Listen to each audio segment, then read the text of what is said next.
오늘은 편안한 마음으로 행복한 인생을 위한 지혜로운 이야기를 나눠보려고 합니다. 나이가 들수록 우리의 삶과 인간관계에는 여러 변화가 찾아옵니다. 그 속에서 어떻게 하면 더욱 따뜻하고 행복한 노년을 보낼 수 있을지, 또 인간관계에서는 어떤 균형과 지혜가 필요한지 이야기해 보겠습니다. 예전에는 주말이면 약속이 빼곡했고 전화번호부에 수십 명의 친구들이 있었는데 어느새 정말 속마음을 터놓을 수 있는 친구는 몇 명 남지 않게 된 것 같기도 합니다. 처음에는 조금 쓸쓸하게 느껴질 수도 있습니다.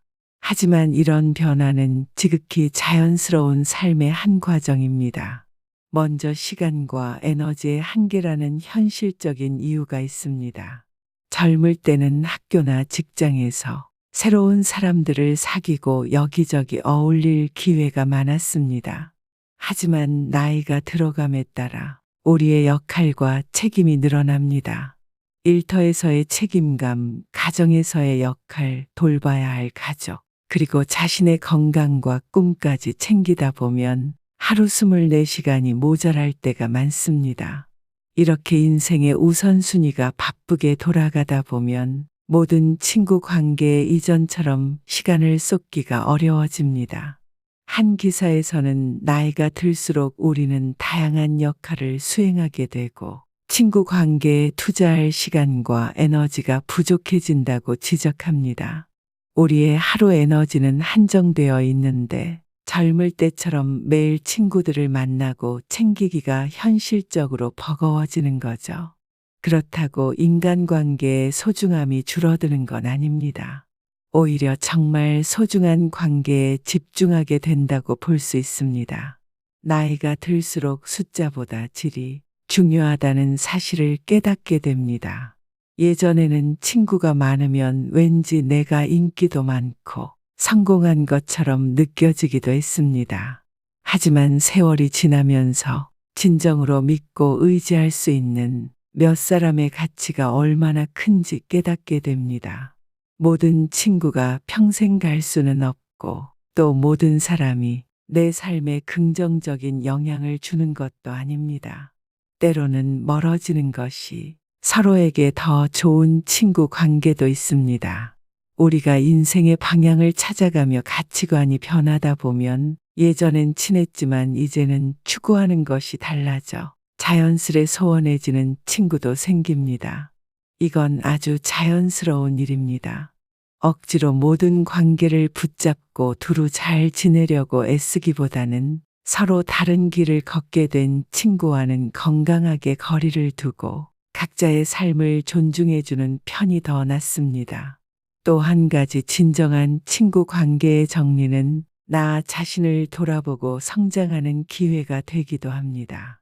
인간관계를 정리한다는 말이 자칫 사람을 멀리하고 차단하는 부정적인 느낌으로 들릴 수 있지만 사실은 내 삶에 무엇이 중요한지 성찰하는 과정일 때가 많습니다. 어떤 관계가 내 행복과 성장에 도움이 되는지, 어떤 관계는 오히려 나를 힘들게 하는지 생각해 보면서 인생의 우선순위를 바로 세우게 됩니다.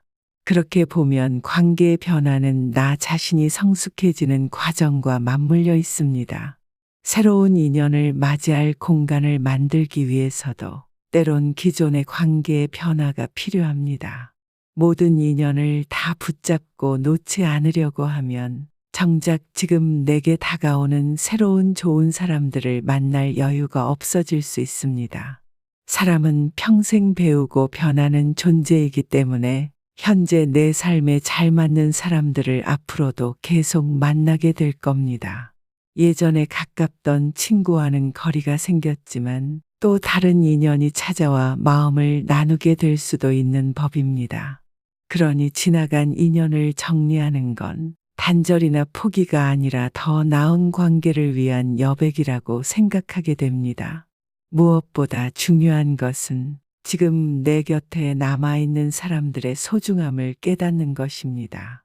함께 늙어가며 서로 의지할 수 있는 친구 한두 명이 있다는 것은 정말 큰 축복입니다.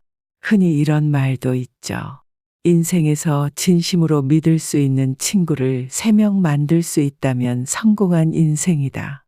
그만큼 참된 벗 한 사람의 가치가 크다는 뜻일 겁니다. 인생에서 친구가 한 명이라도 있다면 외롭지 않다. 우정은 인생에서 가장 아름답고 가장 강렬하며 가장 가치 있는 보물이다. 우정이야말로 진정한 재산이다. 아무리 높은 지위를 얻고 많은 부를 쌓아도 친구가 없는 인생은 결국 균형을 잃고 자기 중심적이 되고 만다. 참 마음에 와닿는 말입니다. 결국 인생의 황혼기에 남는 것은 재산이나 명예보다도 나를 이해해주는 친구일 겁니다. 여기 한 가지 짧은 이야기가 있습니다. 영국의 한 신문사에서 영국의 최남단에서 런던까지 가장 빨리 갈 수 있는 방법은 무엇인가? 라는 질문으로 독자 공모를 했답니다. 많은 사람이 비행기, 기차, 자동차 같은 교통수단을 답으로 냈는데 가장 1등으로 뽑힌 대답은 의외로 다른 것이었어요. 그것은 다름 아닌 좋은 친구와 함께 가는 것이었다고 합니다. 함께 수다 떨고 웃다 보면 아무리 먼 길도 금세 지나가 버리기 때문에 친구와 함께 가는 것이 가장 빠르게 느껴진다는 재치 있는 답변입니다. 이 일화는 좋은 친구와 함께라면 인생의 여정도 즐겁고 덜 힘들다는 의미일 겁니다.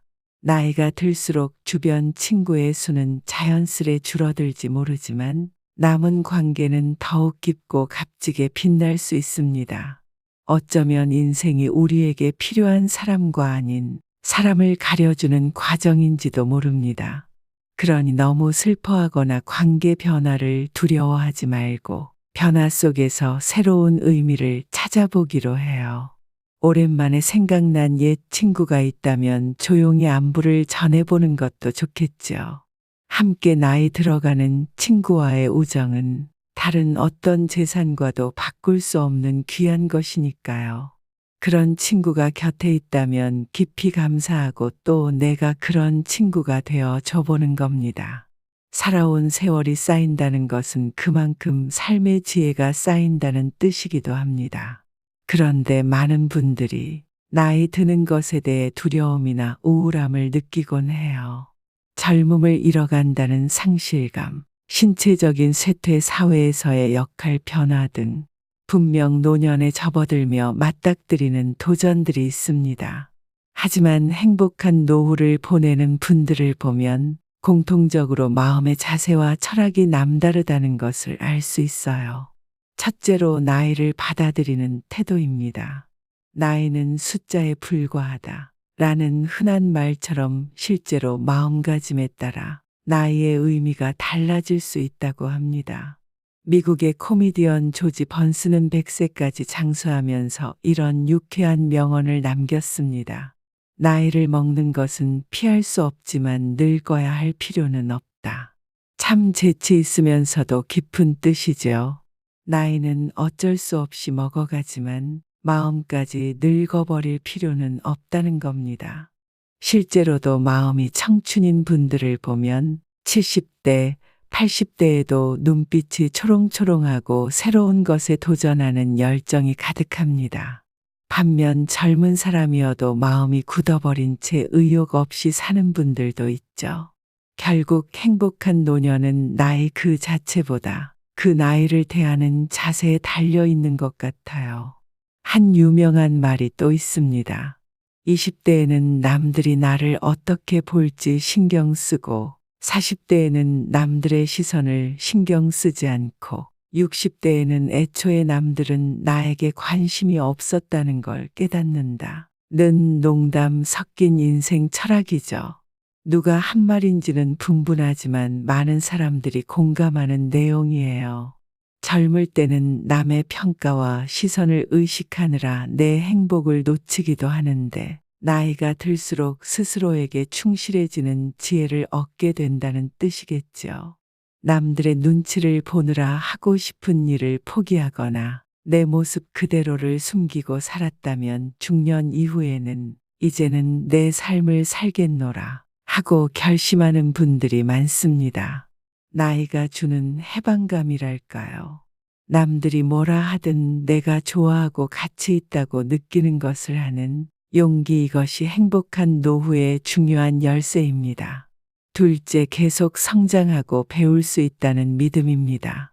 나이가 들었다고 배움이 끝나는 게 아니죠. 오히려 더 여유로운 시간 속에서 새로운 취미를 배우거나 책을 읽으며 지적 호기심을 채울 수 있는 시기이기도 합니다. 철학자 키케로는 인생의 모든 단계에는 목표가 있어야 한다고 말했어요. 우리가 살아있는 한 배울 수 있고 꿈꿀 수 있다는 의미겠죠. 실제로 70세에 그림을 배우기 시작해 화가로 데뷔한 분, 80세에 글을 쓰기 시작해 작가가 된 분 등 인생의 막을 아름답게 연 분들의 이야기가 종종 들려옵니다. 그런 분들의 공통점은 자기 연령을 한계로 두지 않고 새로운 목표를 세웠다는 거예요. 나는 늙었으니 이제 뭘 하겠어 하고 포기하기보다 그래도 한번 해볼까 하는 마음이 그들을 젊게 만든 거죠. 실제로 오래 살수록 인생은 더욱 아름다워진다. 고한 프랭크 로이드 라이트의 말처럼 나이 들매 미덕은 축적된 경험과 지혜로 인해 인생이 더 풍성해질 수 있다는 데 있습니다. 세월이 흐르며 비로소 보이는 인생의 아름다움이 분명 있으니까요. 셋째, 과거를 후회하기보다는 현재를 즐기는 자세입니다. 노년의 문턱에서 지난 날을 돌아보면 누구나 크고 작은 후회가 있기 마련입니다. 하지만 후회에 머무르면 마음이 늙어버리고 맙니다. 대신 현재 이 순간에 감사하고 몰입하는 태도가 필요해요. 한 시인은 이렇게 말했죠. 과거에 매이지 말고 현재를 살아라. 이미 지나간 일은 바꿀 수 없지만 오늘 내가 미소 지을 수는 있습니다. 오늘 만나는 사람에게 친절을 베풀 수 있고 오늘 새로운 무언가를 시작할 수 있어요. 그러면 미래의 내가 오늘을 돌아봤을 때 후회 대신 따뜻한 추억을 떠올릴 수 있을 겁니다. 어쩌면 인생에서 말년이 가장 중요한 이유도 여기에 있어요. 마지막 장을 어떻게 채우느냐에 따라 그 책 전체의 느낌이 달라지듯 인생의 황혼기에 어떤 마음으로 사느냐가 그 사람 삶의 최종적인 빛깔을 결정짓곤 합니다. 물론 행복한 노후를 위해서는 건강도 중요하죠. 건강이 따라주지 않으면 아무리 긍정적인 생각도 실천하기 어렵습니다. 그래서 중년 이후에는 내 몸의 목소리에 귀 기울이고 잘 돌보는 지혜도 필요합니다. 규칙적인 운동, 균형 잡힌 식사, 충분한 휴식은 몸과 마음의 젊음을 유지시켜 줍니다. 그리고 사회적 유대감도 놓치지 말아야 해요. 가까운 가족이나 친구 혹은 동호회나 모임 등을 통해 사람들과 어울리고 교류하는 것이 정신적 활력을 주거든요. 앞서 친구 이야기를 했지만 꼭 오래된 친구가 아니어도 내 취미를 함께하는 새로운 친구, 이웃 동네 커뮤니티의 사람들과 연결되어 있는 느낌이 중요합니다. 연구에 따르면 인생 만족도가 높은 노년층은 대개 사회적으로 활발히 연결되어 있다고 해요. 혼자 고립되지 않도록 스스로 문을 여는 노력도 필요합니다. 끝으로 자신만의 삶의 철학을 갖는 것이 큰 힘이 됩니다. 종교든 신념이든 인생관이든 어떤 정신적 지주가 있는 분들은 어려움이 와도 비교적 평온함을 유지합니다. 예를 들어 불교에서는 나이 들며 모든 것이 변한다 는 무상의 이치를 받아들이라고 가르칩니다. 젊음이 영원하지 않듯이 고통도 영원하지 않음을 받아들이는 거죠. 기독교에서는 소망과 사랑의 가치를 강조하고 또 어떤 분들은 자연 속에서 삶의 순리를 배웁니다. 가을에 낙엽이 지듯이 우리도 때가 되면 자연스럽게 늙어가는 거라고요. 이렇게 자연스럽게 받아들이는 마음이 있다면 노년에 찾아오는 변화와 상실도 담담하게 맞이할 수 있을 겁니다. 할머니, 할아버지들께서 해주신 말씀 중에 가슴에 남는 조언이 한두 개쯤 있을 거예요. 저도 예전에 한 어르신께 들은 말씀이 기억납니다. 나이는 들었을 때 비로소 자유로워지는 것들이 있다. 고 하셨어요. 그땐 잘 몰랐는데 나이가 들수록 그 말씀이 이해가 됩니다. 더 이상 남의 기대에 나를 맞출 필요 없이 내 식대로 살아갈 수 있는 자유. 그리고 삶의 참된 우선순위를 깨닫는 자유가 노년의 선물인지도 모르겠어요. 그러니 50대, 60대, 70대, 이제 늦었어. 라고 생각하기엔 이르고 지금부터가 진짜 나의 시간이다. 라는 마음으로 하루하루를 채워나가시면 좋겠습니다. 행복한 노후를 위한 철학은 거창할 필요 없습니다. 작은 것에도 웃을 줄 알고 지금 내게 주어진 것들을 사랑하는 마음, 그리고 늘 배우고자 하는 열린 자세. 그것만 가슴에 품어도 충분하지 않을까요? 인생의 황혼을 황금빛 노을처럼 아름답게 물들이는 것, 그것이 우리 모두의 꿈일 것입니다. 그리고 그 꿈은 바로 오늘의 태도에서 시작됩니다. 사는 동안 가장 어려우면서도 중요한 일이 바로 인간관계일 거예요. 가족, 친구, 동료, 배우자, 이웃에 이르기까지 우리는 수많은 사람과 얽혀 살아가죠. 그런데 인간관계에서 오는 기쁨 못지않게 스트레스도 큽니다. 특히 누군가와 너무 가깝거나 혹은 너무 멀면 문제가 생기곤 하죠. 그래서 균형 잡힌 관계가 중요합니다.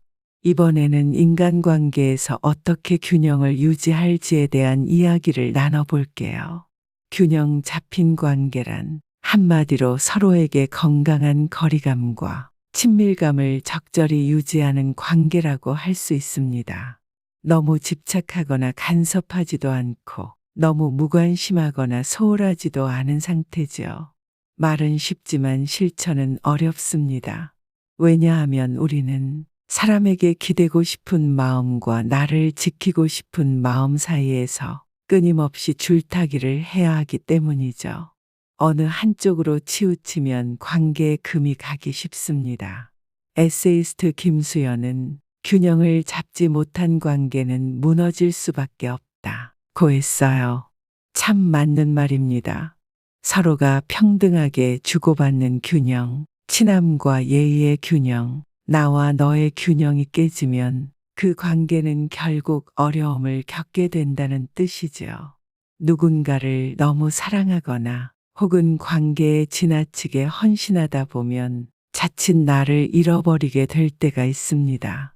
상대의 기분에 늘 맞추느라 내 감정은 억누르고 상대의 삶이 곧 내 삶의 전부가 되어버리는 경우죠. 하지만 건강한 관계는 두 개의 자아가 나란히 함께 가는 것이지 한쪽이 다른 쪽에 흡수되는 게 아닙니다. 내가 나답게 있을 때 상대와도 건강하게 어울릴 수 있다는 걸 기억해야 해요. 나 자신의 가치관과 취향 시간을 소중히 여기면서 동시에 상대를 존중할 때 비로소 균형이 잡힙니다. 상대를 위해 내 모든 것을 포기하는 관계는 처음에는 헌신처럼 보여도 나중에는 불만과 후회로 변질되곤 해요.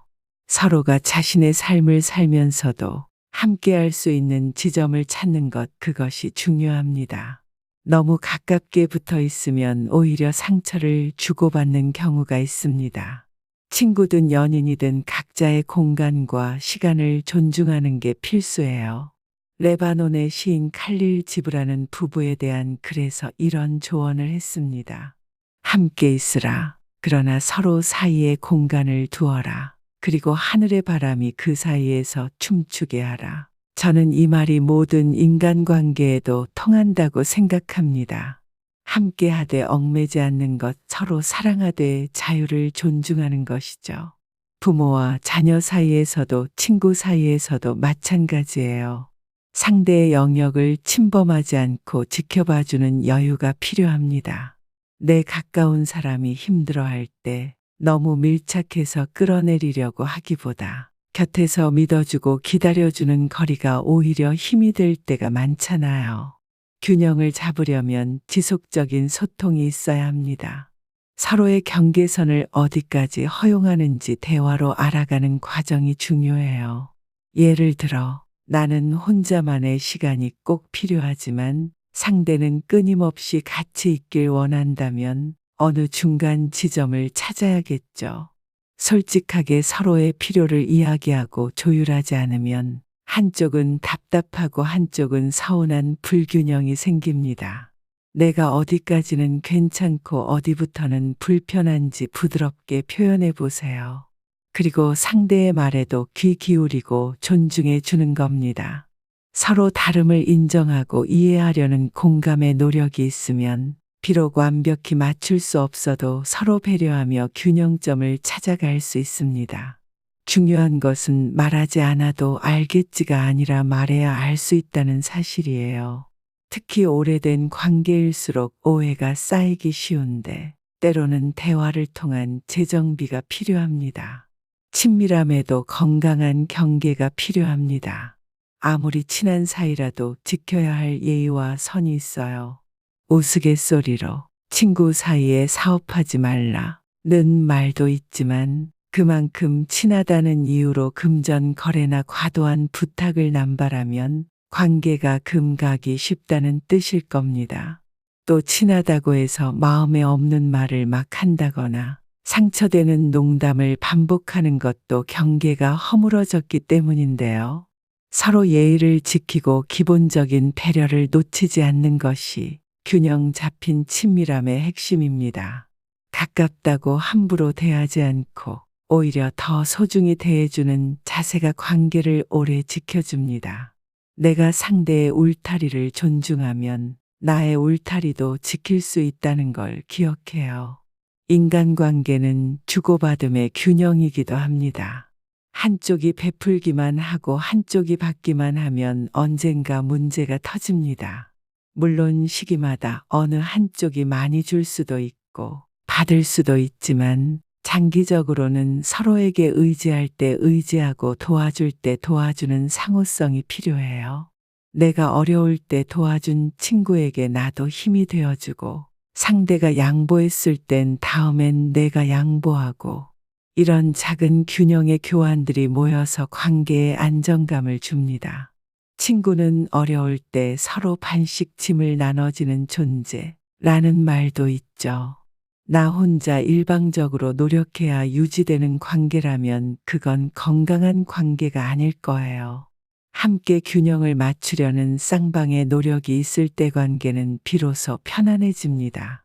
균형 잡힌 인간관계를 위해 가장 기본이 되는 것은 나 자신을 사랑하고 상대를 존중하는 마음인 것 같습니다. 내가 나를 제대로 사랑해야 상대에게 집착하지 않을 수 있고 또 상대를 진정으로 아끼는 마음이 있어야 선을 넘지 않고 배려할 수 있으니까요. 때때로 우리는 인간관계 때문에 지치기도 합니다.